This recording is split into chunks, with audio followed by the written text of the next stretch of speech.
చేసే పరిస్థితి రాకుండా అడ్డం పడాలి. ఏమేం చేయొచ్చో దానికి మనకు కావాలి.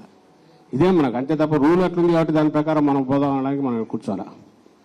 సో కన్వీనియంట్ మనకు అనుకూలంగా అవతలోడు ఆటలు సాకుండా చేసేట్టు ఆ రూల్ని ఎట్లా ఇది చేసుకోవాలి, అవసరమైతే దాని వరకు ఎంతవరకు ఫైట్ చేయాలి అనేది మనం నేర్చుకుందాం. తప్పులు చేసినా పర్వాలేదు, మేము కాపాడతాం. ఏం మాట్లాడుతున్నావు? బుద్ధి ఉందా? వయసు వచ్చినా సరిపోయిందా? ప్రభుత్వ జీతం తీసుకుంటూ తప్పులు చేసినా పర్వాలేదా? తప్పు చేయొద్దు, తప్పు జరగకూడదని చెప్పాల్సిన వాళ్ళు తప్పు చేసినా పర్వాలేదు మేము కాపాడుతామనే బాధ్యత లేకుండా మాట్లాడుతున్నారంటే ఎంత బుద్ధి లేని మాటలు మాట్లాడాడో సజ్జల అర్థమవుతూ ఉంది. ఇవాళ శాంతి భద్రతల విఘాతానికి కానీ ఎన్నికల ప్రక్రియకి ఎటువంటి ఆటంకాలు కల్పించినా, బహిరంగ వ్యాఖ్యలు చేసినా ఇమ్మీడియట్గా చర్యలు తీసుకోవాల్సిన బాధ్యత ఎన్నికల సంఘం మీద కూడా ఉంది. ఇమ్మీడియట్గా సజ్జల రామకృష్ణారెడ్డిని అరెస్ట్ చేయాలి. అదేవిధంగా ఈ మాట్లాడిన మాటలు కూడా సాక్షి పత్రిక కావచ్చు, సాక్షి మీడియా కావచ్చు, బ్లూ మీడియా కావచ్చు, గంటకి ఏదో ఉద్ధరించినట్టుగా, ఏదో బ్రహ్మాండంగా మాట్లాడినట్టుగా ఇది మరి ఎన్నికల్లో ఈ హింస ప్రేరేపించడానికి, కౌంటింగ్ ప్రక్రియలో గొడవలు జరగడానికి రెచ్చగొట్టే విధంగా కూడా ఈ సాక్షి మీడియా, సాక్షి ఛానల్ ఇవన్నీ ప్రవర్తిస్తూ ఉన్నాయి. ఆ యాజమాన్యాల మీద కూడా చర్యలు తీసుకోవాలని చెప్పి కూడా నేను ఎలక్షన్ సంఘాన్ని కోరుతూ ఉన్నాను.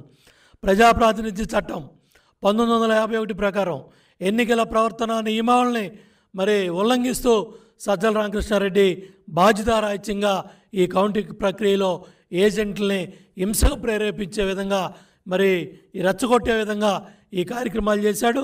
దాని ప్రకారం కూడా చర్యలు తీసుకోవాలని చెప్పి కూడా ఎన్నికల సంఘాన్ని కోరుతూ ఉన్నాను.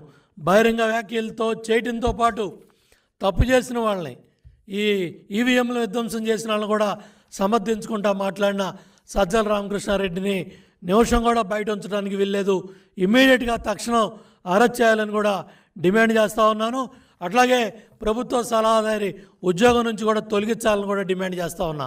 ఎందుకంటే తాడేపల్లి కొంపలో ఉండి గత 4 రోజులుగా ముఖ్యమంత్రి కార్యదర్శి ధనంజయ రెడ్డి, సజ్జల రామకృష్ణారెడ్డి, ఆ సోషల్ మీడియా చేసే పడుద్దాయి సజ్జల భార్గవరెడ్డి, అదేవిధంగా రఘురామరెడ్డి, వీళ్ళందరూ కూడా ఈ ఏదైతే టెలికాన్ఫరెన్స్ల ద్వారా, ఏదైతే చీఫ్ సెక్రటరీ జవహర్ రెడ్డిని అడ్డం పెట్టుకొని, ఏదైతే రిటర్నింగ్ ఆఫీసర్ని బెదిరించే కార్యక్రమాలు కూడా వీళ్ళు ఈ దుర్మార్గులు యంత్రాంగం అంతా కూడా చేసింది.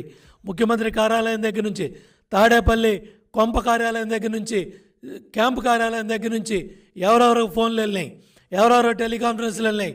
ఇవాళ చూడండి, చాలా ప్రాంతాల్లో రిటర్నింగ్ ఆఫీసర్స్ మాకు ఆరోగ్యం బాగోలేదని ఒకళ్ళు, లేకపోతే మేము భయపడుతున్న వాళ్ళని ఒకళ్ళు, ఒత్తిళ్ళు వస్తున్నాయని ఒకళ్ళు మమ్మల్ని తప్పించమని ఇవాళ రాయలసీమ ప్రాంతంలో కొంతమంది ఆర్ఓలు, కొంతమంది పోలింగ్ అధికారులు, కౌంటింగ్కి వెళ్ళే అధికారులు మరి ఎన్నికల సంఘాన్ని అడుగుతున్నారంటే దీనికి బాధ్యత ఈ సజ్జల రామకృష్ణారెడ్డి లాంటి ఈ వ్యాఖ్యల వల్లే ఈ దుర్మార్గాలు, ఈ అరాచకాలని బట్టబయలవుతూ ఉన్నాయి. కాబట్టి ఇమ్మీడియట్గా సజ్జల మీద చర్యలు తీసుకోవాలని కూడా డిమాండ్ చేస్తూ ఉన్నా.